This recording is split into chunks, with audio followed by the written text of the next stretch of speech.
Good afternoon. Namaste. This is Dr. Uma Kedvetal, Faculty of Agricultural and Veterinary Sciences, Jayoti Vidyapeeth Women's University, Jaipur. As you know, I'll be taking the Metabolism and Bioenergetics course this semester. And in the previous session, we had looked into anaerobic respiration. So, in anaerobic respiration, we had looked into mostly lactic acid fermentation, ethanol fermentation, and acetate fermentation. There was one point that was missed in that session, that is the sulfur reducing bacteria. Like there are these archaea and some classes of bacteria that are methanogenic and also sulfur reducing in nature, and they can actually, instead of oxygen, use sulfur as the final acceptor of electrons, and thereby reduce this sulfur to form hydrogen sulfide gas. So instead of H2O, H2S will be formed. So that is also another form of anaerobic respiration, where there is an intact electron transport chain that is occurring. But the only difference is that instead of the oxygen as the terminal electron acceptor, some other inorganic molecules such as sulfur will be the terminal electron acceptor. So that's it about anaerobic respiration. With that, we will be completing the carbohydrate metabolism and bioenergetics part. In this session, we will be looking into the amino acid and protein metabolism. So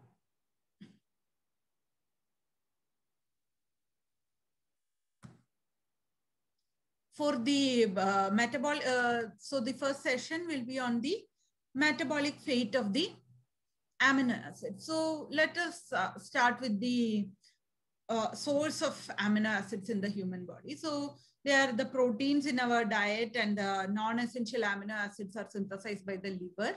And there are also amino acids that are recycled in our own body, like they are being degraded and then resynthesized. So if we are coming to protein digestion, it begins in the stomach, where the gastric acids hydrolyze about 10% of the peptide bonds, and then there are the trypsin and the pepsin and all these digestive enzymes that will be making the polypeptides into oligopeptides. And then the pain of the gastric ulcer is at least partially due to irritation of the ulcerated tissue by the acidic gastric juice. So this is acid hydrolysis that is happening. Along with that, enzymatic hydrolysis by trypsin and all will also be happening. So by pepsin will be happening. Now it will come to the intestine, where trypsin, chymotrypsin, aminopeptidase, carboxypeptidase, these are all the enzymes. So pepsin works in acidic pH. Trypsin, chymotrypsin, aminopeptidase, and carboxypeptidases work in alkaline pH of the small intestine. And from there, it will be the small peptides and amino acids will be absorbed by the intestinal lining, and then by active transport, they reach the bloodstream. So that is the absorption of amino acids. Now, there is a transmembrane transport, like the work of endopeptidases, chymotrypsin, elastase, exopeptidases, aminopeptidases. So with all these, there will be the free amino acids, but then there are the two mechanisms that happen to absorb these amino acids, that is facilitated diffusion and active transport mechanism. So this active transport mechanism requires sodium-potassium channels and ATPase activity. So once the amino acids enter the cell on the apical membrane, they are transported down their gradient on the basal membrane into the bloodstream. And there are about 6 different sodium dependent amino acid carriers, and they work in different fashion.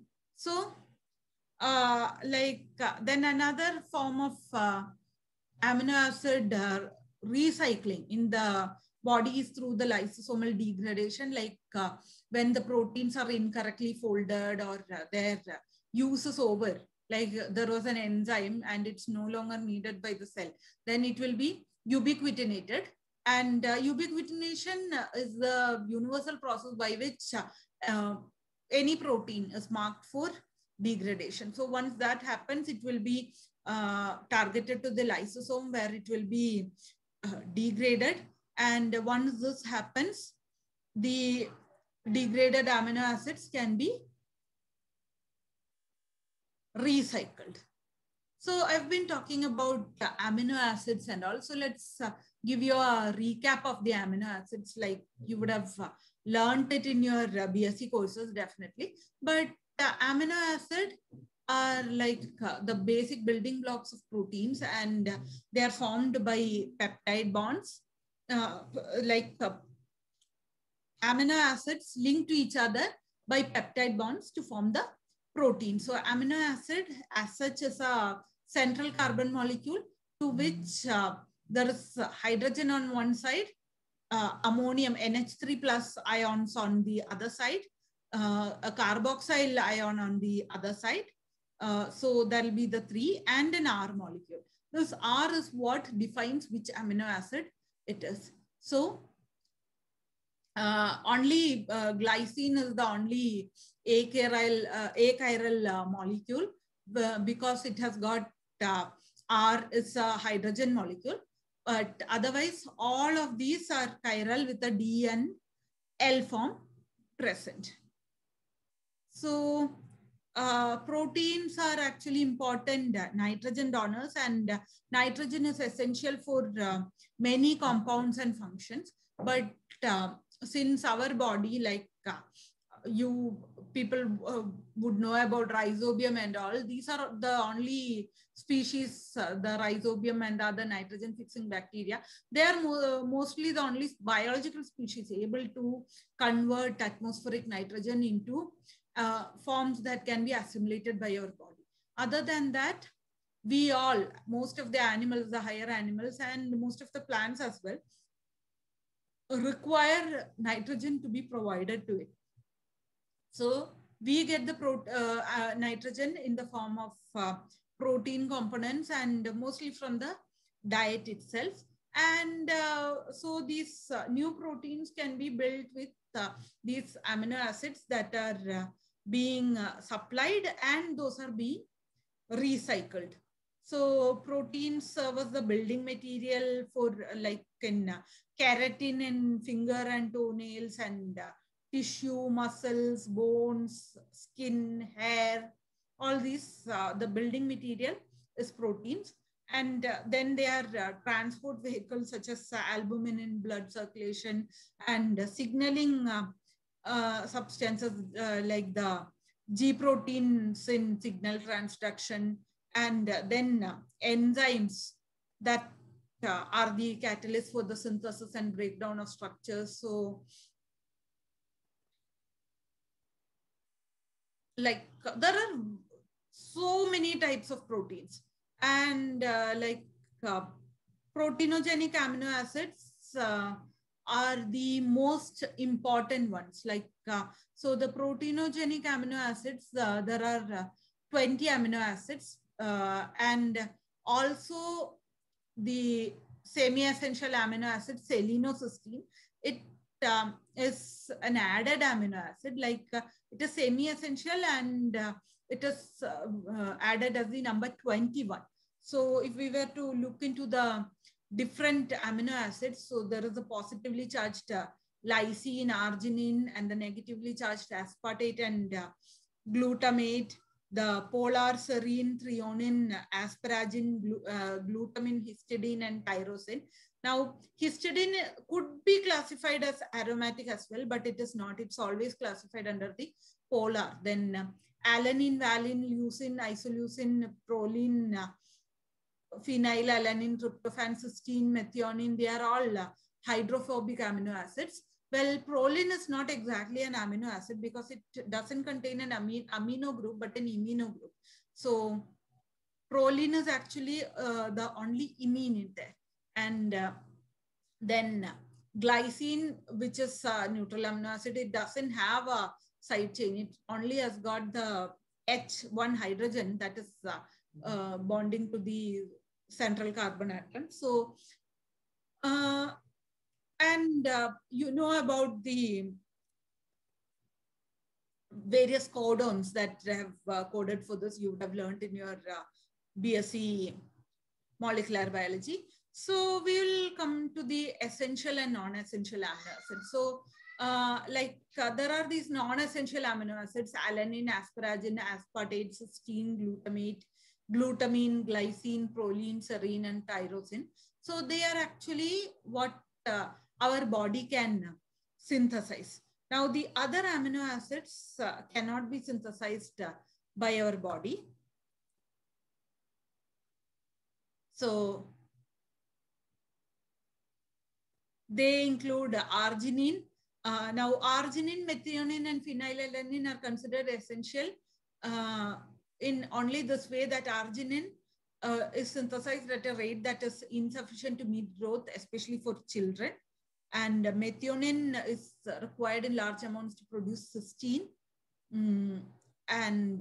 Then like phenylalanine is needed to form tyrosine, and since tyrosine is the major metabolite required for the production of thyroid hormones, so that becomes the essential amino acid. Otherwise, the essential amino acids are histidine, isoleucine, leucine, lysine, threonine, tryptophan, and valine. So now the amino acid, we had told that the protein gets degraded, then it becomes an amino acid that is transported by the blood, and finally it reaches the cellular amino acid pool. So there are three possibilities for amino acid in the amino acid pool. So one is integration into the proteins for the regeneration of tissue structures. Then otherwise what happens is it will be deaminated, and the carbon frame would be oxidized to release the carbon dioxide and ATP, and conversion into energy storage. The amino acids as such are not stored for long in the cell. Otherwise, they could be used for anabolic processes such as synthesis of nitrogenous compounds such as purine bases, creatinine, or adrenaline. And then the important reactions in the amino acid metabolism are in the amino acid catabolism are transamination, deamination, and decarboxylation. So then